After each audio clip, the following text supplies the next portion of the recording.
Today it is my pleasure to present a conversation I had with Greg Liberto.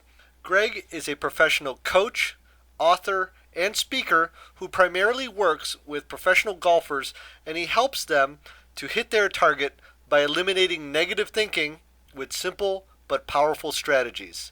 In this video, we apply his insight to the game of chess. Now, hey Greg, how's it going? Excellent, Bryan. How are you? Good, good. Well, the reason we had the idea to talk to you, of course, was as I mentioned to you, I was playing in a chess tournament recently, and I felt that even though the chess moves were there at times, that my emotions and the stuff going on between my head besides the chess was getting in the way. So I wanted to talk to you about that. But before we get into all of those concepts, do you want to take a minute and just tell us about what you do? Because I know you're not really related to chess, but I think what you do can really help apply to what we're going to be talking about today. So go ahead. Sure. Yeah, and it's interesting when you had emailed me about this. My first thought was, okay, well, I haven't played chess in a while, but I know it's very much a thinking game, obviously. And what I do is I show golfers how to focus on hitting their target. And a lot of golfers, if you think about how a sniper would think and how a golfer would think, even though they have the same objective to hit their target, a sniper is totally focused and fixated on that target, where a golfer is thinking about everything except their target, such as what they did in this hole last time, or maybe their mind is on the sand trap or putting the ball in the woods or out of bounds in the water. And it just struck me as a very direct comparison to show how dramatically different people can think, even though they have the exact same objective.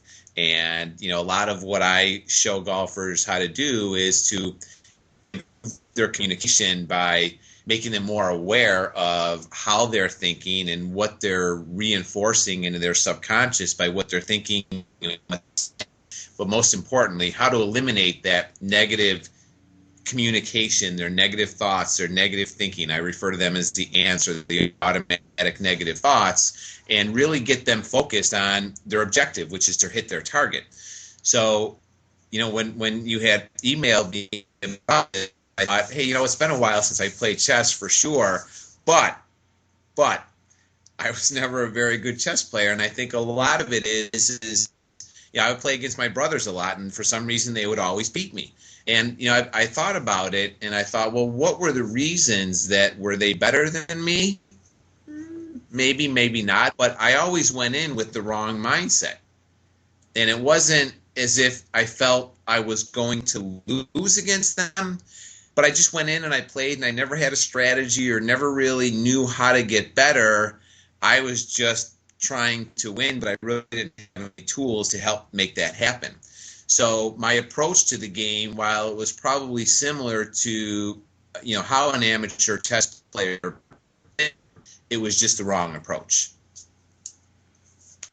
So, I would love to share with you today, some of the things that I share with my golfers in terms of getting them ready to play a round of golf, which is by having a strategy and to show them how to not only stop those negative thoughts and negative emotions, but to actually reverse it and use it in your favor, and get away from the thought of winning, but really focus on what do I need to do to play my absolute best today, or what do I need to do to be my absolute best today.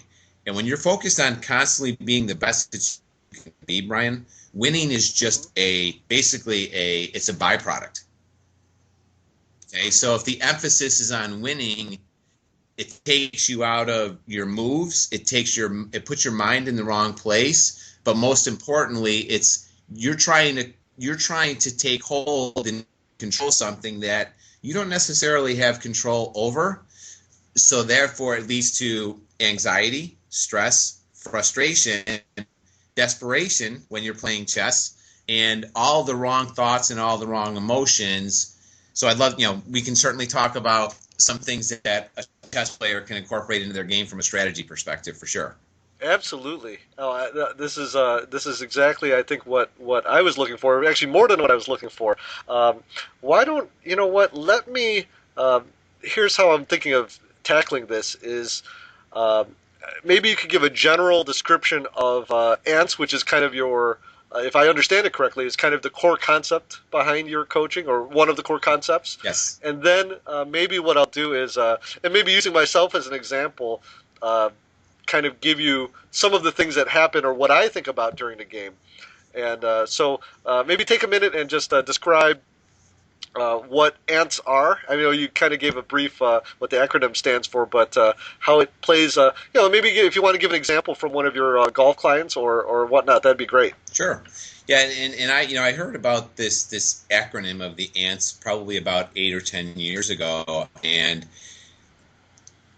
I read this statistic that nearly 90% of our thought process is negative and occurring automatically. And that's what the ants are, is the automatic negative thoughts, which lead to automatic negative emotions and inferior performance, or the wrong things to say, or the wrong body language, or the wrong emotion, or whatever. And I thought, wow, I feel sorry for those people. Because I'm a pretty positive, optimistic person. And then about a week later, I'm up in the middle of the night, stressed out about something that happened during the day at work. And I thought to myself, you know what? I'm just like everybody else. I have these negative thoughts are actually waking me up in the middle of the night. And that's pretty powerful, and that's if you think about building a house on a sandy foundation, we all know that the house isn't going to last very long, right? So if the foundation of your thought process is made out of sand, or it's not really solid, or it's focused on all the wrong things, well, then the likelihood of you achieving what you want to, or getting to where you want to be, performing at a level that you want to perform at, is a lot more difficult, because you're always your internal and external dialogue is just flat out wrong. So understanding that 90% of our thought process is negative and occurring automatically is, number one, a pretty important thing to learn. Number two, now that you understand that, I had to overcome a crippling fear of public speaking, Bryan, as you know, being in Toastmasters, and I had a lot of ants anytime that I heard about, that I had to speak anywhere. My heart would start racing, my hands would sweat, and I would go and literally get up on stage, and I was so caught up in my own negative energy that I physically could not speak. It was so overpowering that it was crippling. And this went on for the majority of my adult life. And thankfully for Toastmasters, I was not only able to overcome my fear, but now I speak for a living. So would you this and just for our listeners, Greg and I are in Toastmasters together. I'll have a link on our page about this. So in a way, did your experience in Toastmasters help you inform your coaching philosophy, or vice versa, or a little bit of both?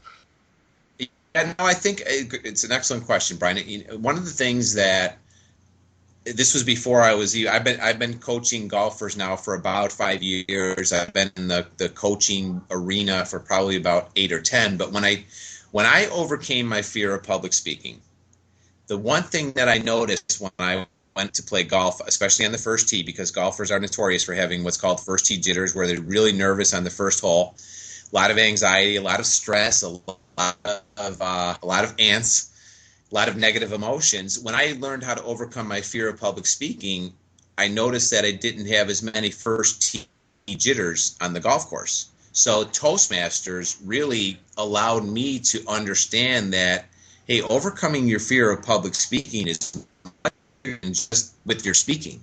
Now I became more confident on the golf course. I became more confident talking with people one-on-one. But most importantly, I realized that pretty much any fear that you have, you can overcome if you're willing to step into your discomfort zone and face it. Yeah. No, and these first Tee jitters that you mentioned, I think are not very unlike maybe the first game jitters that a chess player might have at a tournament. So if to kind of you know so that our well let's put it this way. So let's say we have a player like myself, who is about to play someone, and maybe we're playing in the open section. So just to give you a little information, in the open section of tournaments, anyone can join, whether you're a master, a grandmaster, or a amateur or beginner. It really just depends. There are sections for less experienced players, but the open is basically where the best players play. And some players like myself are on the lower end of that. We're too strong to play in the lower sections, but we're not quite up to that master level. So sometimes in my first tournament or my first game in my last tournament, I played a national master who's in the top 1 or 2% of players in the country, and the second game I had to play an international master who's probably in the top 1 or 2% in the world. So I had some. I would probably say I had some ants. So let's say coming up to this game, what would be your thought process? And I'm leading you here a little because I read a little bit of stuff on your website. So tell me a little bit about a process that players can go through to help them get past those first game jitters.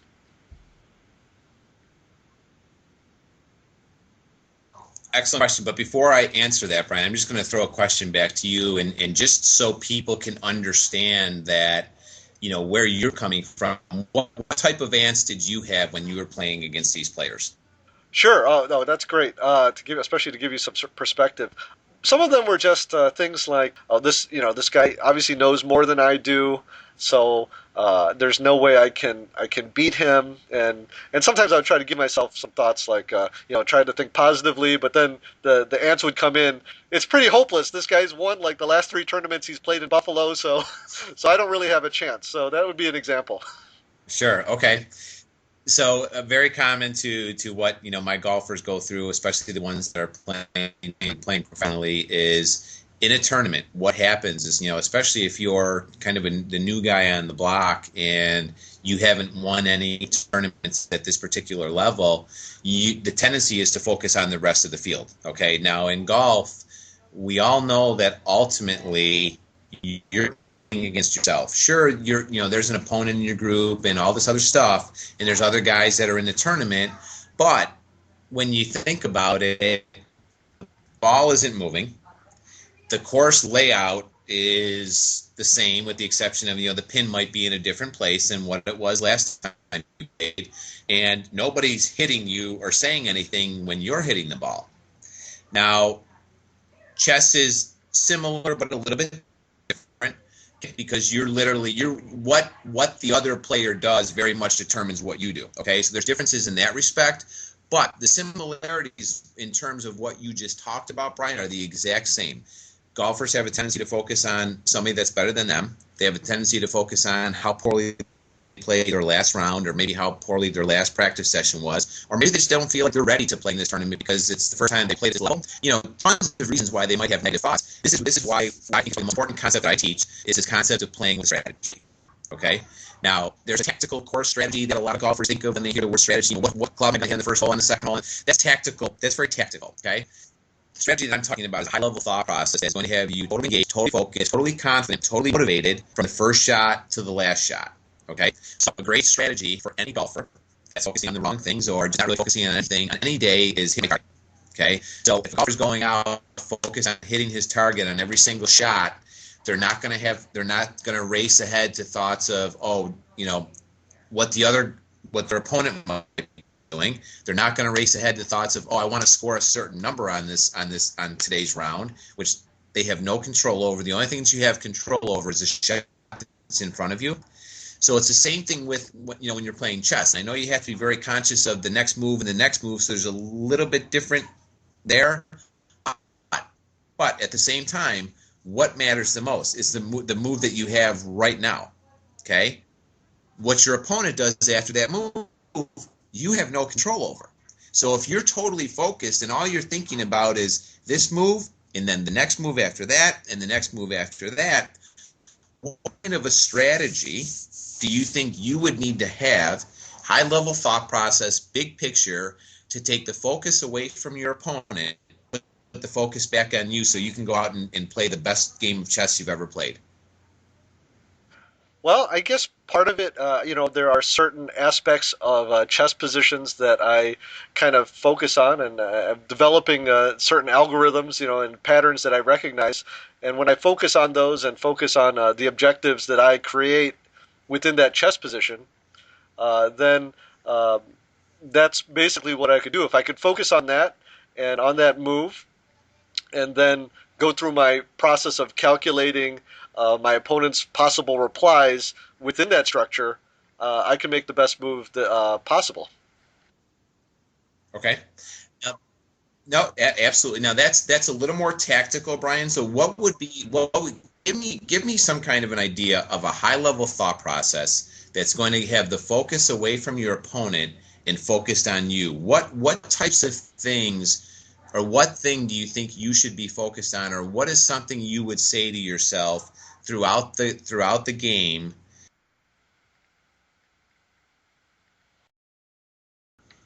Now, Brian, what you talked about there is a perfect example of simplifying a thought process. So if I'm getting into the game and I'm a novice, I played before, but that was 20, 30 years ago, and I'm going to start picking up the game again, and you explain to me the difference between hope chess and real chess. I understand that. I'm hoping that my opponent is going to make a move that's going to be in my favor. Real chess brings the focus back on you in your game. Okay? I'm not hoping that my opponent makes a move that's going to allow me to go in for the kill or whatever it might be. I'm focused on what my moves are. And that simple thought process, Brian, is exactly what I'm talking about in terms of having a high level strategy that you can carry with you from the first move to the last move. Okay?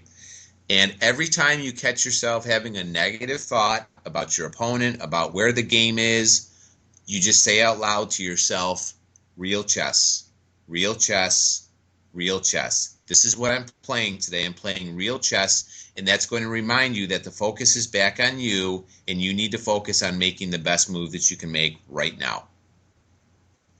Because that's all you have control over. Yeah, that makes a lot of sense. It makes a lot of sense, and this concept of real chess. A lot of people in the chess world who are on the internet know a lot about it because it's like I said, another coach has brought it up, but he didn't put it quite in the way that you did. Because what I like about it is that if I can do this, and I remind myself to do this, Yep. especially when I feel these negative thoughts come in, uh, it totally focuses on everything that's in my control because I can't control what my opponent knows, what my opponent plans on doing, and I can only control what I'm thinking, what I plan on doing, and obviously, within the chess game, calculating, possibilities of what he might do, but without worry. Does that is Sure. that a good summary of what I'm getting at? What you're getting at a little bit? Yeah. Absolutely, Brian. And just to kind of cap this off and give people some other ideas of a kind of strategy that they can use before their next match is, kind of similar to playing real chess, but a little bit different. A simple strategy could be make my best move. Okay. Another good strategy could be have fun. Okay, because I know I don't care what it is. I don't care if it's chess. I don't care if it's backgammon. I don't care if it's golf. I don't care if it's skiing. It doesn't matter. Whatever it is that you're doing, a lot of people, especially when you play competitively, they forget why they originally started playing this game and what they really love about the game. Okay, so if you go in with the strategy of, hey, you know what, I'm just going to have fun today, it puts you in a completely different place. It takes the stress and anxiety away from the competition, and it just emotionally it puts you in a different place. So a good strategy could be have fun. A good strategy could be make my best move today. A good strategy could be relax. If you have a tendency to get really tense during competition, a good strategy could be relax. So a high level thought process that's going to have you engaged and focused on your move from the first one to the last one. That's excellent. Let me just ask you a couple questions just to clarify it. So, we chess players, we like to think a lot and we like to sometimes overthink things. So, let me ask you a couple questions Kind of sounds like golfers. Exactly. Well, I was going to mention that as a little side note that I think a lot of the similarity between golf and chess has to do with the fact that a lot of the, um, I guess you could say, the success comes before the actual move is made. I guess what I'm saying, or before the golf shot is hit. It's all up in your head, and obviously that's why your work is very vital for golf players. And I would say a lot of these concepts could be applied to chess as well. So let me ask you a quick question. So what you're telling us, or what you're helping us to understand, is that we have our different um, game content, I guess you could say, our opening strategies and our various things that are related to the actual chessboard. But when it comes to eliminating ants, which I think would help us to fully actualize all of that knowledge that's up in our head, what we could do is when we sense the ants coming upon us, whatever that may be, I'm not good enough, or my opponent's better, or I'm tired, or whatever that may be, that we should physically stop what we're doing and use one of these high level strategies, such as play real chess or relax. Is that kind of the idea? Spot on, Brian. Spot on. And you know what else is coming to mind as you were talking? You said there's similarities between chess and golf. You know what a major similarity between chess? There's two of them actually. Two major similarities between chess and golf is you have to play both games one move or one shot at a time, because that's the only thing that matters. And there's a lot of time in between moves and in between shots to think. So you said how chess is a thinking game and golf is a thinking game. Well, you know what? When you have a lot of time to think, and knowing that 90% of your thought process is negative and it's occurring automatically, man, the whole world can change in between the last move that you made and this move if your thoughts are and your emotions are in the wrong place. So that's really, really important. And what you're talking about, Brian, is a perfect segue into what I wanted to mention is, I call them the thought process where you're going to enter a match with negative thoughts. I call it an ant trap, okay? Because that's exactly what it is. You're falling into this trap of, oh, you know what? This guy's an international grandmaster. He must be way better than me. He's amazing. How can I? No, I don't care if he's an international grandmaster or an international recreational player playing his first match ever. That's of zero concern. What you want to do, no matter who you're playing against, is you want to figure out what you need to do to put yourself in a mindset where you're going to approach that match 100% ready. And if you're going into that match thinking about your opponent, it's just like if you're going into a shot thinking about how you put it in the water the last time, there's no way you can be 100% ready. It's impossible. Everybody likes to, everybody's heard of being in the zone, whether it's playing music or playing a sport or just talking to somebody. It's an awesome feeling. But how do you capture that feeling of getting back into the zone? It's such an esoteric, ambiguous feeling. How do you recapture it? Well, the process that I teach my golfers to get in the zone on every shot is called 100% ready. And there's a 4-step process to get there. And the very first step in that is to start with a clean slate. And to start with a clean slate means that you have to get rid of any negative energy, any negative thoughts, any negative emotions that you have coming into that shot. Because if you have negative energy coming into a shot or coming into a match, there's no way you can perform to your best. It's impossible. Okay? So you need to, what I do is that one of my coaching sessions is I have my golfers go through and identify what are your top 10 ant traps in and around the game, and then what are the top 10 ant traps in your life. Because life in golf and life in chess are basically all one and the same. We all live one life, but we like to put compartments of our lives into silos. So if you're a great chess player, but you're a really poor tennis player, it doesn't matter, okay, in the grand scheme of things. But the bottom line is what we do is we like to separate everything. But if I'm communicating really effectively when I'm not playing chess or when I'm not playing golf, and then I carry that same high-level communication process into my chess match or into my golf game, the likelihood of me performing at a much higher level goes up exponentially. Okay, so I try and make all of my golfers recognize what are your most top 10 common ant traps on the course, but what are your top 10 ant traps off of the course? This is excellent. I really appreciate that. I think so. Let me just sum this up, and then I want to kind of wrap up because I know your time's valuable, and I really appreciate the time you've spent with us. Plus, you've given us a lot to work on already. So part of it is not just during the game and identifying that we have the ants and coming up with our high level strategy that we're going to use, but before the game, while we're training or even before then, trying to come up with what's going to trigger these ants. What are these ant traps? Is that the gist of the strategy? Exactly. And I call it putting your ants on high alert. Okay. So, if I'm walking around with my ant radar on top of my head, and I know that when I play in windy conditions, that's an ant trap for me. Now let's say I'm going to play in a tournament and I know there's going to be 30-mile-an-hour winds. How do you think my mindset is going to be playing in that tournament? Probably not too good, right?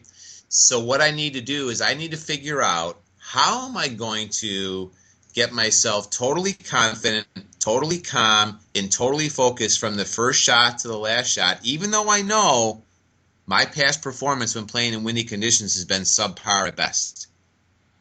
So that's why, again, you have to have a strategy that's going to allow you to do that, okay? So a lot of, in golf, a lot of people think when I'm playing in windy conditions that I need to swing harder. No. I talk about this in my book. A great strategy to have when you're playing in windy conditions, because your swing should stay the exact same, basically. A good strategy for a day like that would be swing my swing. Don't get so caught up in the fact that there's a 30-mile-an-hour wind, because if I swing harder, that's just going to make things worse. You want to swing the exact same way that you would swing. And a PGA pro might say, well, no, there's some different. I'm just telling you as a whole, from a mindset perspective, you need to focus on what you need to do to perform at your highest level. And if you start saying, I need to swing harder, I need to swing slower, right away your whole game is going to be off, because you're trying to make up for something that's actually the wrong thing. Okay, so with chess players, if you find out that you're constantly getting beat by the same type of opponent, you need to figure out a new strategy or a new thought process or make some new moves that are going to help you perform better. Okay, so from a practice perspective, a good practice strategy would be new moves. Okay, if I'm making the same moves all the time and I'm getting my ass kicked, that's not working. Okay, so something has to change. So if I know that I'm playing against somebody that's been beating me 9 times out of the last nine matches, something has to change. Okay, so a good practice strategy then, when you do practice, is new moves. Something has to change, right? So this thought process of having a new thought or new moves or a new game or a new approach or a new mindset, Bryan, I'm telling you, it can take you places that you've never even imagined, and it can change your whole perspective on how you play the game. This is gold, audio gold. I really appreciate that, and I was thinking about that too. I'll just give an example for our listeners. Sometimes I run into players, and I do this myself, where we have certain setups that we like in our chess games. The way we set up our formation of our pieces and our pawns, we call them openings. And what happens sometimes is if we're playing in a tournament where we know our opponent, and we can often research, especially online, we can research what types of setups they like, what openings they like to play. And what I see players do, especially, grandmasters do this, but there's a lot of psychological warfare going on at those highest levels. But and they have a lot of experience and knowledge behind them.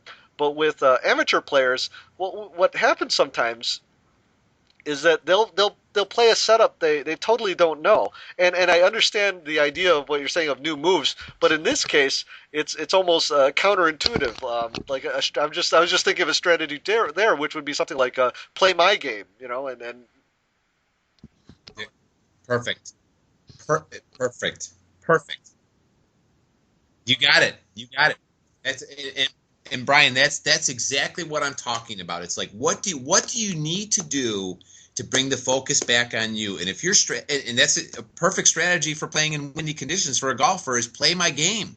You don't if you're trying to change something and you're playing in adverse conditions, you're playing against a really good opponent and you're trying to change something to completely change your game, it's not going to happen. You need to practice changing your game and making new moves prior to that and then try and implement them when you're playing. But if you're going to try and change your game on the fly, it's typically not going to work real well, and so I'll just kind of leave it at that. I love play my game. That's an awesome strategy. Just to close up, I'd love, there may be some chess players who may also be golfers who might want to be in contact with you. First, if you don't mind, tell us about your book and where they can find your book, and also how best could they might be able to reach you. Sure. The best way to get a hold of me, Bryan, is definitely via email. And my email address is greg@theheadcoach.us. So it's GREG at theheadcoach.us. It's the best way to get a hold of me. Okay. And for somebody who's looking to buy my 18 holes book on Amazon, it's just 18 holes is the title of the book. And if you want to type in my name after that, Greg Liberto, Liberto, the book will come up immediately. And you know what's cool about the 18 Holes book, and I'll have to get you a copy, Bryan, is, it's 18 chapters. It's about an 18-minute read, and there's over 25 really, really good tips to improve your golf game. But I will tell you probably with 100% certainty that almost every concept that's covered in that book probably applies to the game of chess. I would have to agree based on our conversation. And just for our listeners, we'll have links to the book as well as to how to reach Greg on betterchesstraining.com. Nice. Yeah, and a couple of other things, Bryan, that are really, really important that I'd like to share with you are the concept in the book that I talk about called "Don't Say Don't."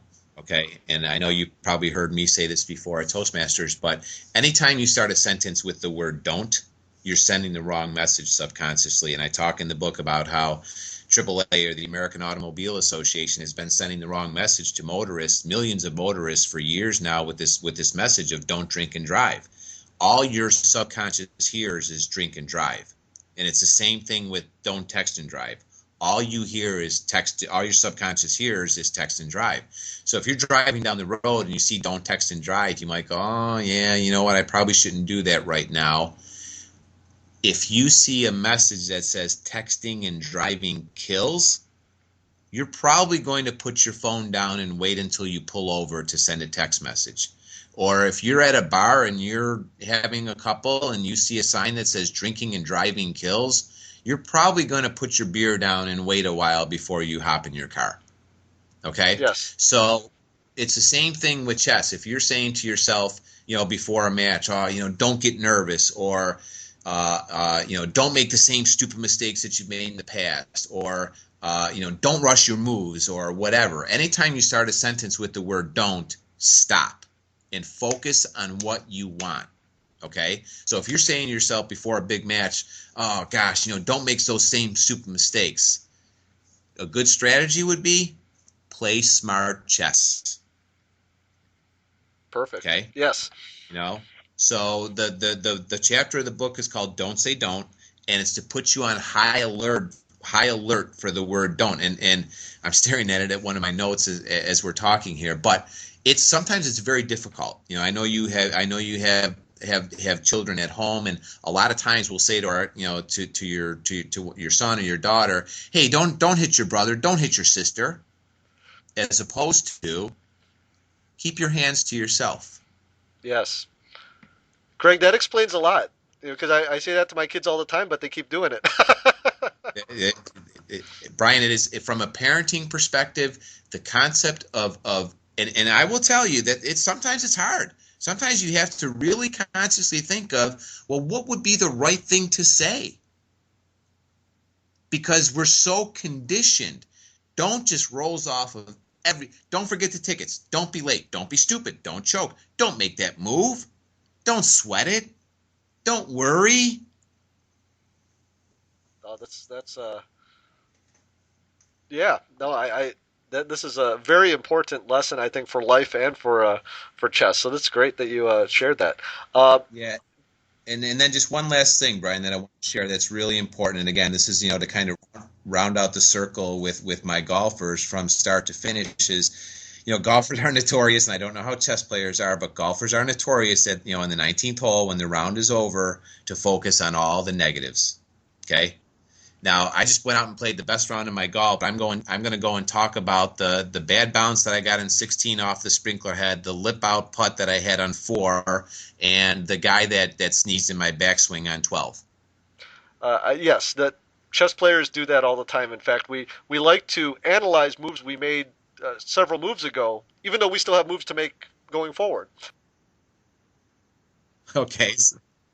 So a golfer is notorious for, for nobody, for people who are listening, for people who've never played the game of golf, it's the objective of the game is to get the ball in the hole as fast as possible. So if you're on the green and you have an 8-foot putt to make a certain score on that hole, and that's the other thing is, don't focus on your score, just focus on putting the ball in the hole as fast as possible. But if you're focused on, making a 3 on that hole and the par for the hole is 4, and then all of a sudden you miss that putt, and then you miss the next one, and now you're thinking, oh man, I might get a 5 here or worse, and then you do it. Now that's called a 3-putt. So it took you 3 putts to put the ball in the hole. You're going to carry that thought of that ant of that 3-putt to the next tee box with you, and all you're going to be focused on is that 3-putt from the previous hole. Now, if you're supposed to be hitting your target, how can you possibly be focused on hitting your target if you're thinking about your 3-putt from the last hole or the previous hole or the hole 5 holes ago or an email from earlier in the day of somebody that pissed you off? You can't. So it goes back to this concept of being 100% ready.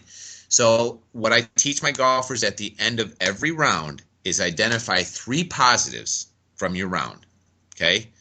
You probably had a great shot on 12. You made an amazing 40-foot putt on 2. And you know what? You had a lot of fun today.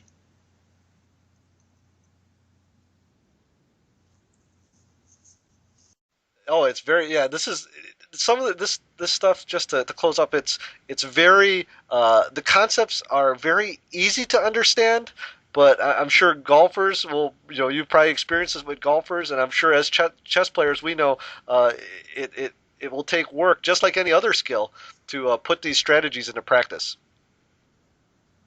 I call it conditioning, Bryan. It's just like physical conditioning. I know you're very much into martial arts, and you know that I don't have to explain to you the concept of discipline, Right. right? You experienced it, and it's the same thing with how you think. I call it thought conditioning. Everybody's very, very, very used to physical conditioning. Well, getting yourself conditioned. I did an on-course coaching session with a gentleman today, and we were out on the practice range, and he's just kind of aimlessly hitting golf balls. And I said, why don't you pick a very specific target?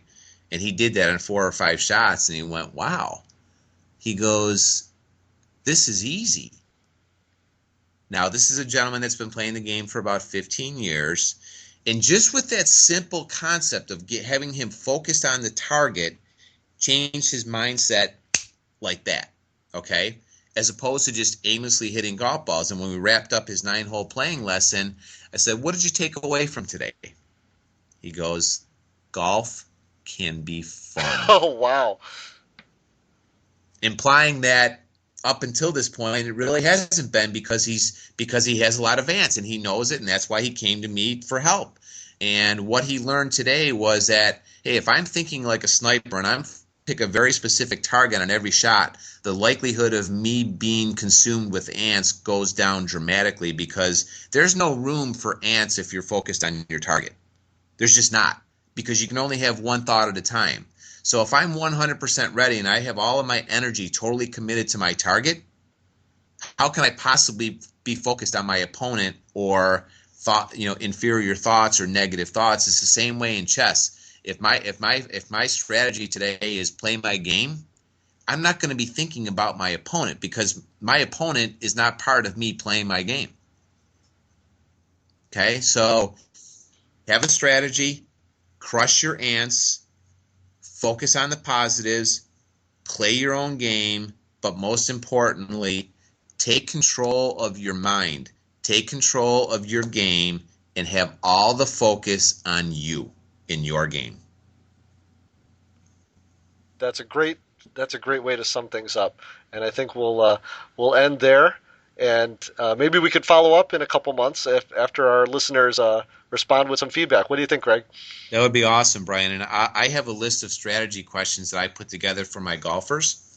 Okay. And I'd be happy to share them with you. I'll just you tell me if they would be applicable to the game of chess. One of the things that I have is what is going to make me totally calm and relaxed today. What will allow me to make this a very enjoyable round of golf or a very very enjoyable game of chess? What do I need to improve on today? What do I love most about this game? How can I have fun today? What will motivate me today? What will improve my chess playing? What will allow me to make this the most enjoyable game of chess I've ever played?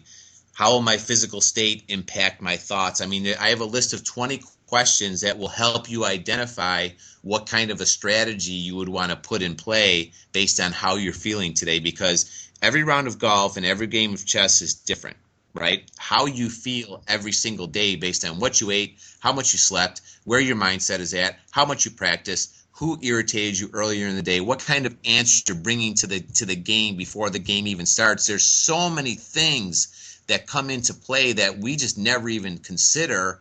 You have to take the time to recognize, and coming up with a strategy, Brian, I'm just going to tell you, is number one, it's not always easy, but number two, it takes time, it takes conditioning, it takes practice, it takes discipline, and it takes doing it. So, you might hear this call and say, oh, what an awesome idea. I'm going to play with a strategy every time.